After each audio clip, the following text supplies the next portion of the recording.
Hello বন্ধুরা, আজ আমি তোমাকে দেখাবো ইলিশ মাছের ঝোল বেগুন দিয়ে। দেখো, ইলিশ মাছটা আমি ভালো করে ধুয়ে নুন হলুদ মেখে রেখেছি।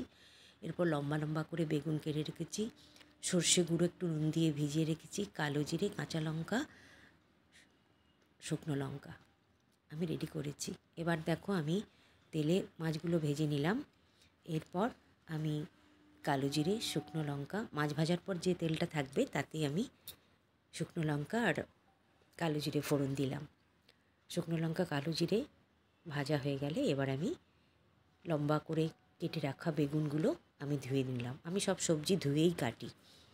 তা বেগুনগুলো আমি দিয়ে দিলাম। বেগুনগুলো দেখো, আমি আলাদা করে বেশি জল আমার লাগবে না। ভাজাতেই, বেগুন তো নরম জিনিস, ভাজাতেই একদম সেদ্ধ হয়ে যাবে। আমি বেগুনগুলো আঁচ কমিয়ে ভেজে নিলাম। এরপর পরিমাণ মতো নুন দিলাম। দেখো, নুনটা তোমরা সর্ষেতেও কিন্তু ভেজানোর সময় একটু নুন দেওয়া আছে, তাই নুনটা দেখে দেবে। আমি নুন আর হলুদ দিয়ে বেগুনটা ভেজে নিচ্ছি।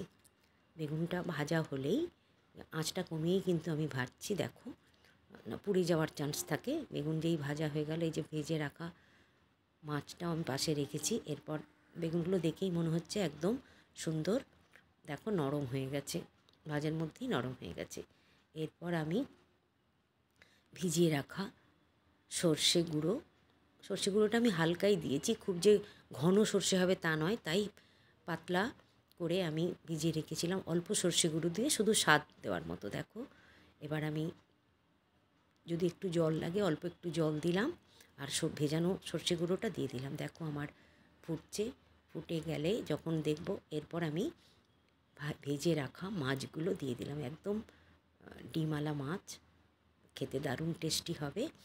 আর এই কালো জিরে দিয়ে বেগুন দিয়ে পাতলা ঝোল মানে গরম ভাতে অন্য কোনো পদই লাগে না, এত ভালো খেতে লাগে। এরপর আমি কাঁচা লঙ্কাগুলো ফালি করে রেখেছিলাম, সেই লঙ্কাগুলো দিয়ে দিলাম। একটু ঝাল ঝাল মতো হবে, খুবই ভালো লাগে খেতে। দেখো, আমার একদম রেডি হয়ে গেছে। এবার আমি অফ করে দেব। ঝোলটা দেখলেই মনে হবে সুন্দর। দেখো, আমার রেডি ইলিশ মাছ বেগুন দিয়ে।